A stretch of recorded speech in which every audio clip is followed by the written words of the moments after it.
Hello friends, आज इस video में हम बात करेंगे कनाडा विजिटर वीज़ा के बारे में। जैसे आप सभी को पता है कि विजिटर वीज़ा एक ऐसी वीज़ा कैटेगरी है जो बहुत कम खर्चे पे आपको कनाडा में एंटर होने की ऑप्शन देती है। 10 साल का मल्टीपल वीज़ा देती है, जहां पर आप 10 साल तक एक ही वीज़ा को यूज़ कर मल्टी टाइम कनाडा में एंटर हो सकते हैं। मगर ये वीज़ा कैटेगरी सभी के लिए नहीं है। हर वीज़ा कैटेगरी अलग अलग प्रोफाइल के लिए होती है। आपकी प्रोफाइल पे ये डिपेंड करता है कि आपकी प्रोफाइल किस वीज़ा कैटेगरी के लिए सबसे अच्छी है। आपको स्टडी वीज़ा में अप्लाई करना चाहिए, आपको वर्क परमिट में अप्लाई करना चाहिए, सुपर वीज़ा में जाना चाहिए, विजिटर वीज़ा में जाना चाहिए, टूरिस्ट वीज़ा में अप्लाई करना चाहिए, स्पाउस वीज़ा में अप्लाई करना चाहिए। ये आपकी प्रोफाइल देखने के बाद ही डिसाइड किया जा सकता है कि आपको किस वीज़ा कैटेगरी के थ्रू कनाडा में एंटर होना चाहिए।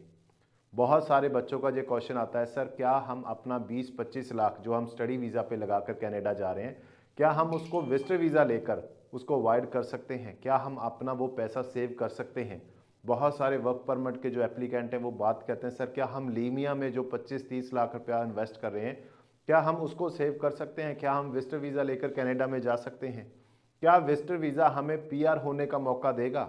क्या विजिटर वीज़ा के बाद हमारे पास कोई ना कोई तो ऐसा रास्ता होगा कि हम पीआर हो सकते हैं कनाडा में? विजिटर वीज़ा पे कितना कॉस्ट आएगा, कौन से लोग अप्लाई कर सकते हैं, कौन से डॉक्यूमेंट चाहिए, कितने समय में रिजल्ट आ सकता है? बहुत सारे क्वेश्चन कनाडा विजिटर वीज़ा को लेकर आपके माइंड में हो सकते हैं। कोशिश करेंगे इस वीडियो में कि जितने भी क्वेश्चन आपके माइंड में है विजिटर वीज़ा को, सभी का आंसर, उन सभी डाउट्स को क्लियर किया जाए। आप सभी से हाथ जोड़कर फिर रिक्वेस्ट करूंगा कि आप हमारे इस यूट्यूब चैनल को सब्सक्राइब और इस वीडियो को लाइक और शेयर जरूर कर दें, क्योंकि अभी भी 89% व्यूअर ऐसे हैं जो आकर वीडियो देखते हैं मगर सब्सक्राइब नहीं कर रहे। आप सभी से रिक्वेस्ट है कि अगर आप सब्सक्राइब करेंगे तो जो नॉलेज, जो अवेयरनेस हम देना चाहते हैं वो और ज़्यादा स्प्रेड हो सकती है। इसके लिए आपको कोई कॉस्ट पे करने की ज़रूरत नहीं, फ्री ऑफ कॉस्ट आप जस्ट सब्सक्राइब करिए, जिससे उन सभी एप्लीकेंट्स को, उन सभी स्टूडेंट्स को बहुत सारी ऐसी वीडियो देखने को मिलेंगी जहां पर उनके डाउट और क्वेश्चंस क्लियर होंगे। सबसे पहले बात करेंगे कौन से एप्लीकेंट को विजिटर वीज़ा अप्लाई करना चाहिए, किन एप्लीकेंट्स के लिए विजिटर वीज़ा एक अच्छी ऑप्शन हो सकती है, यानी कि वीज़ा के चांस सबसे ज़्यादा हो सकते हैं। जहां पर मैं आपके साथ 3 कैटेगरीज को डिस्कस करूंगा, वैसे 5 हैं, 3 को डिस्कस करेंगे। पहली बात, अगर आपके कोई फैमिली मेंबर ब्लड रिलेशन में ऑलरेडी कनाडा में है, उनका स्टेटस कुछ भी हो सकता है, इंटरनेशनल स्टूडेंट हो सकते हैं, फॉरेनर वर्कर हो सकते हैं, पीआर हो सकते हैं, सिटीजन हो सकते हैं, वो आपको इनवाइट कर रहे हैं तो आपके चांस बहुत ज़्यादा है क्योंकि रिलेशन बहुत स्ट्रांग है। दूसरे वो लोग जिनका कोई ब्लड रिलेशन में तो कनाडा में नहीं है, मगर कोई रिलेटिव है या कोई फ्रेंड सर्कल में कोई फ्रेंड है जो उनको इनवाइट कर सकता है, तो वहाँ पर भी आपके वीज़ा के चांस काफ़ी अच्छे रहते हैं। देखिए, विजिटर वीज़ा के लिए 2 मेन फैक्टर होते हैं। पहला होता है रिलेशन, जितना रिलेशन स्ट्रांग होगा उतने वीज़ा के चांस ज़्यादा रहेंगे। दूसरा होता है रीज़न, अगर रिलेशन स्ट्रांग नहीं है तो रीज़न स्ट्रांग होना चाहिए कि आप क्यों जा रहे हो, पर्पस क्या है। अगर रीज़न स्ट्रांग है तो भी आप वीज़ा ले सकते हैं। थर्ड ऑप्शन है उन लोगों के लिए जिनका कोई बिजनेस है, आपकी कोई बिजनेस मीटिंग है, आपका कोई पार्टनर वहाँ पर रहता है उसको मिलने जाना है, कोई सेमिनार है उसको अटेंड करने जाना है, तो जहाँ पर भी वीज़ा के बहुत अच्छे चांस है। यानी कि ये 3 लोग, 3 कैटेगरी जहाँ पर विजिटर वीज़ा के सबसे अच्छे चांस है। 99% आपको विजिटर वीज़ा मिल जाएगा अगर आप अच्छे से फाइल लगाते हो। इसके बाद उन लोगों की बात करेंगे जिनके पास कोई इन्विटेशन नहीं है। तो मार्केट एक क्या करती है, एक स्कैम चलता है कि आपको पेड इनविटेशन दिया जाता है। एक्चुअली आपके पास अगर इनविटेशन नहीं है तो विजिटर वीज़ा की एक कैटेगरी है टूरिस्ट वीज़ा, जहां पर आप विदाउट इनविटेशन भी अप्लाई कर सकते हैं। वहां पर जो आपका पर्पस होता है वो ट्रैवल होता है, टूरिज्म होता है, यानी कि आप घूमने फिरने के लिए जा रहे हो। विदाउट इनविटेशन भी आप विजिटर वीज़ा की एक कैटेगरी है, टूरिस्ट वीज़ा में अप्लाई कर सकते हो, सेम खर्चा है, कुछ नहीं है। मगर जहां पर एक स्कैम चलता है, आपको 1-1 लाख का इनविटेशन सेल कर दिया जाता है जिसकी पेमेंट पहले ले ली जाती है, और अगर आपको वहां पर क्लियर नहीं होता कि आपका इनवाइटर कौन है, जिसने आपको इनवाइट किया है, तो आपको बैन भी किया जा सकता है 5 साल के लिए। तो मैं आपको हाईली रिकमेंड करूंगा कि आपने किसी भी तरह पेड इन्विटेशन को यूज़ नहीं करना। अगर कोई इन्विटेशन है तो वो जेन्युइन होना चाहिए। कल को वहां पर अगर आपको पोर्ट ऑफ एंट्री पे ज़रूरत पड़ती है अपने इन्वाइटर से बात करने की, तो आप वहां पर करवा सकें। उसके बाद बात करेंगे कि एज लिमिट कोई होती है विजिटर वीज़ा के लिए। देखिए, अगर आप मैरिड हैं, आपकी मैरिज हो चुकी है, तो बहुत अच्छे चांस हैं कि आपको विजिटर वीज़ा मिल जाएगा। अगर आप सिंगल हैं तो आपके 50-50% चांस रहते हैं, क्योंकि वो एज को वो कंसिडर करते हैं कि जैसे स्टडी परमिट की एज है। मगर ऐसा नहीं कि आपको वीज़ा नहीं मिलेगा, फिर भी आपको वीज़ा मिलने के काफ़ी अच्छे चांस है, मगर डिपेंड करता है कि आपको इनवाइट कौन कर रहा है और आपके जाने का रीज़न क्या है।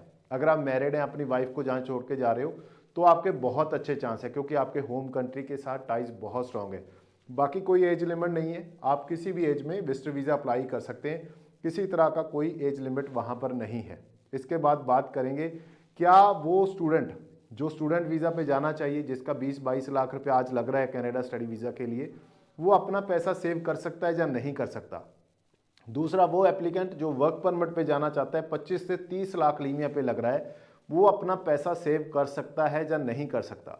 क्या विजिटर वीज़ा उसको पीआर का ऑप्शन देता है या नहीं देता।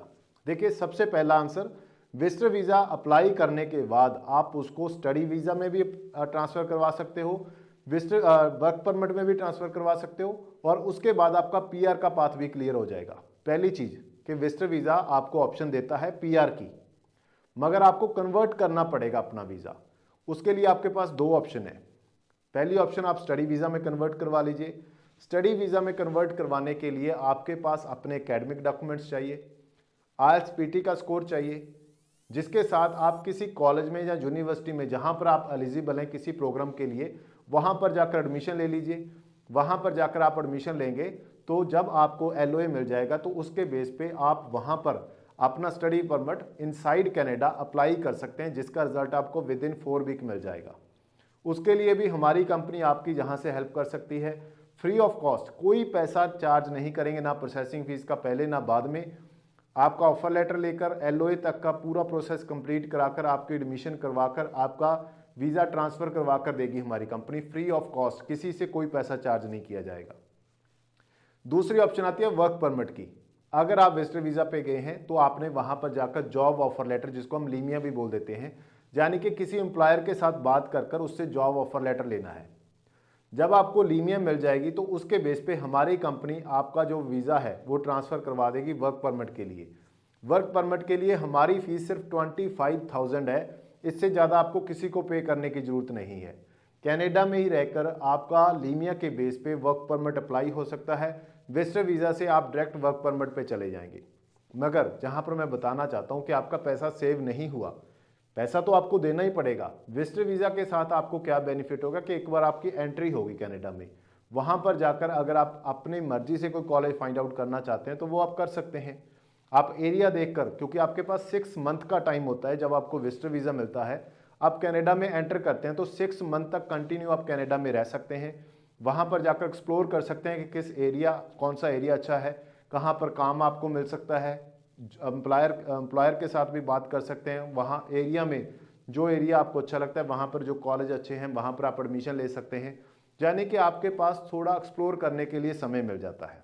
मगर जो फीस है कॉलेज का, वो आपको वहाँ पर जाकर भी पे करना पड़ेगा, वो सेव नहीं हो सकता। वर्क परमिट के लिए भी यही है कि आप लीमिया जहाँ से लेकर जा रहे हो, आपको एम्प्लॉयर के बारे में नहीं पता, उस एरिया के बारे में नहीं पता, आप वहाँ पर जाएंगे, थोड़ा एक्सप्लोर कर लेंगे कि कौन सा एरिया है, कौन सा एम्प्लॉयर है, क्या काम होगा, क्या कंडीशंस होंगी। उसके बाद अगर आपको लीमिया ठीक लगता है तो लीमिया के लिए पैसा आपको वहाँ पर भी देना पड़ेगा, मगर जो इंडिया में रेट है लीमिया का, उससे कम रेट में आपको वहाँ पर लीमिया मिल सकता है। ये एक अच्छी ऑप्शन है, क्योंकि आप डायरेक्ट एम्प्लॉयर से बात कर रहे हो, जो बीच में कंसल्टेंट होते हैं जो लीमिया का रेट बढ़ाकर आपको देते हैं, वो आपका पैसा सेव हो जाएगा। मगर ये पूरा प्रोसेस आपने 6 मंथ के अंदर अंदर कंप्लीट करना है, क्योंकि 6 मंथ से ज़्यादा अगर आप रहेंगे तो आपका स्टेटस अलीगल हो जाएगा, या फिर आपको विजिटर वीज़ा एक्सटेंड करवाना पड़ेगा। ये दो ऑप्शन होते हैं। इसके बाद बात करेंगे कि विजिटर वीज़ा के लिए टोटल कॉस्ट कितना आता है, क्योंकि ये बहुत बड़ा क्वेश्चन है ना कि कितना खर्चा सर हमें पहले करना पड़ेगा। विजिटर वीज़ा की फ़ीस सिर्फ $100 है, यानी कि 6,000 के आसपास। $85 आपके बायोमेट्रिक, तो टोटल मिलाकर आप मान लीजिए $10-11 हज़ार, आप 10-11 हज़ार रुपया, यानी कि 10-11 हज़ार रुपया इंडियन रुपये की मैं बात कर रहा हूँ, सिर्फ इतने में आपका वीज़ा लग सकता है। हमारी प्रोसेसिंग फीस पर एप्लीकेंट 25,000 है, जिसको आप 50-50 की रेशो में भी दे सकते हैं, 50% पहले 50% बाद में। पूरा प्रोसेस आपका कनाडा में जाने का, ट्रांसफ़र करवाने का अरेंज आपने करना है, हम आपकी हेल्प कर देंगे, पूरा प्रोसेस आपका फ्री ऑफ कॉस्ट करवा के दे देंगे। इसके बाद बात करेंगे डॉक्यूमेंट्स कौन से लगते हैं। देखिए, जहाँ पर दो तरह के डॉक्यूमेंट्स होते हैं। पहले डॉक्यूमेंट्स जो प्रोफाइल जो एप्लीकेंट अप्लाई कर रहा है उसके डॉक्यूमेंट्स होते हैं। दूसरा, जो आपको इनवाइट कर रहा है उसके डॉक्यूमेंट्स होते हैं।